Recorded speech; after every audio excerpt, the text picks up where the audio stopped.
कामचोर बहू। कांताबाई की दो बहुएं थीं, बड़ी कल्पना, एक छोटी प्रिया। कल्पना सिर्फ अपने नाम जैसे कल्पना करती रहती थी, कोई काम नहीं करती रहती थी और सिर्फ सोचती रहती थी। कल्पना बेटा, मेरे लिए एक काम कर दो, मेरे लिए एक चटनी बना दो, मेरा बहुत चटनी खाने का मन कर रहा है, बना दो। अरे माँ जी, आपका पेट जल जाएगा, पेट खराब हो जाएगा, इस उम्र में चटनी नहीं खाना चाहिए आपको, आप सोचिए थोड़ा सा। ये बोल के बड़ी बहू निकल जाती है। कांताबाई दुखी मारे इतना दुख होती है, सोचती है मैंने ऐसा क्या बोल दिया। तभी उनकी छोटी बहू प्रिया, माँ जी मैं बनाती हूँ, फिर वो बना के देती है और कांताबाई खुश हो जाती है। बहुत अच्छा। फिर आती है बड़ी बहू, अरे माँ जी मुझे भी तो चखने दो कैसी चटनी बनी है। तो बोलती है नहीं, तुम नहीं चखोगी, वरना तुम्हारे पेट में जलन हो जाएगा ना चटनी खा के। छोटी बहू भी हंसने। ये सुन के बड़ी बहू गुस्से हो जाती है और वो वहाँ से निकल जाती है। उसका एक ही काम रहता था, यूट्यूब चलाना और सोना, बस और कोई काम नहीं करती रहती थी।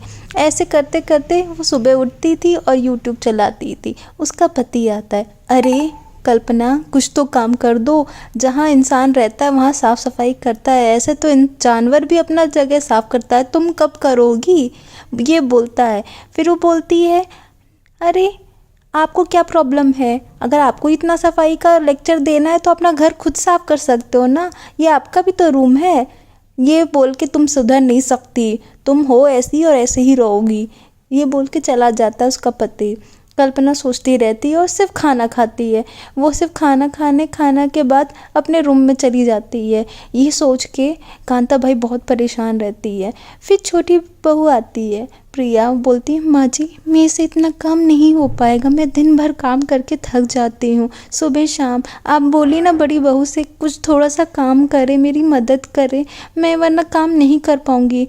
अरे चलो तुम भी वैसे ही निकली जैसे मैंने सोचा था, एक बड़ी बहू तो वैसे ही कामचोर है, तुम भी अब कामचोरी दिखा रही हो, अपना फालतू में एक्सक्यूजेस दे रही हो।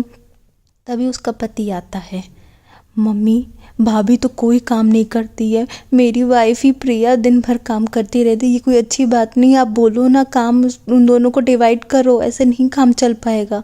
तो सोचती है कांताबाई। फिर वो जाती है बड़ी बहू के पास, बड़ी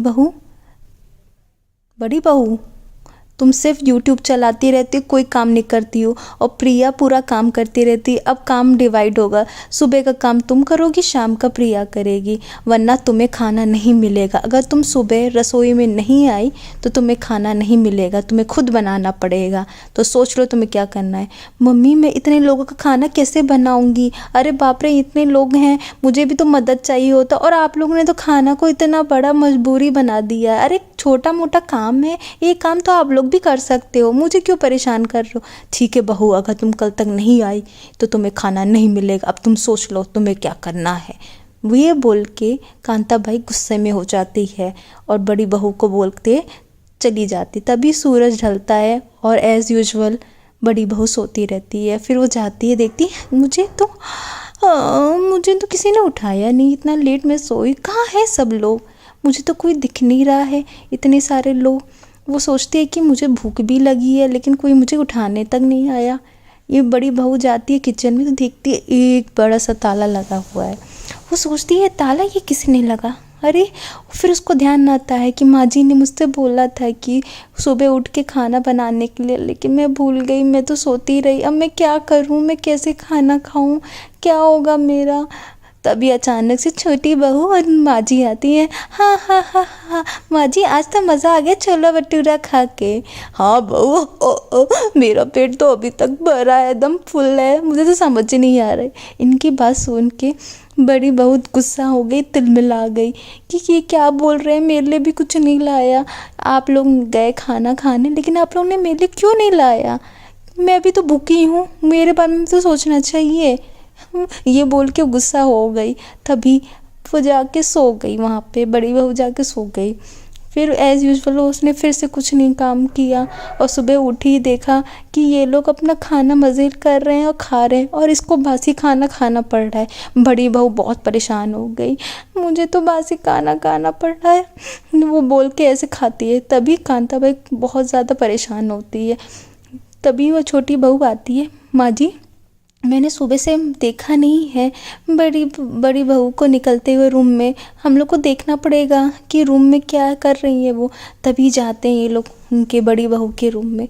बड़ी बहू पेट पकड़ के, अरे हाय मेरा पेट बहुत दर्द हो रहा है, मैंने क्या खा लिया, मेरा पेट, हाय हाय मेरा पेट बहुत दर्द हो रहा है, मैं क्या करूं। तभी आती हैं माँ जी और छोटी बहू, क्या हुआ, क्या हो दीदी आपका पेट क्यों दर्द हो रहा है, आपने डॉक्टर को दिखाया, कुछ हो गया है क्या। अरे मुझे नहीं पता, मैं बहुत परेशान हूँ। तभी जाती है माँ जी के पास और बोलती, माँ जी मुझे माफ़ कर दो, मैंने आपका काम बिल्कुल नहीं किया, आपकी बात नहीं सुनी, उसकी वजह से मेरा पेट बहुत ज़्यादा दर्द हो रहा है। क्यों क्यों अब क्यों सॉरी बोल रही हो, मैं जब मैं बोला था तब तुम्हें नहीं समझ में आया, आखिर बात क्या हुई तुम्हारे साथ, तुम्हारा पेट क्यों दर्द हो रहा है। माँ जी मैंने एक्चुअली 2 दिन का खाना खाती थी, आलस के चक्कर में खाना नहीं बनाती थी, उस चक्कर में मुझे इन्फेक्शन हो गया मेरे पेट में और मेरा पेट दर्द होने लगा, मैं क्या करूँ माँ जी, प्लीज़ मुझे माफ़ कर दो, मैं अगली बार से ये नहीं करूँगी, आलसपन नहीं दिखाऊँगी, काम चोरी नहीं दिखाऊँगी, मैं अगली बार से सारा काम खुद से करूँगी। माँ हाँ मेरा पेट, चलो कोई बात नहीं, देर आए तो दुरुस्त आए, कोई बात नहीं बेटा।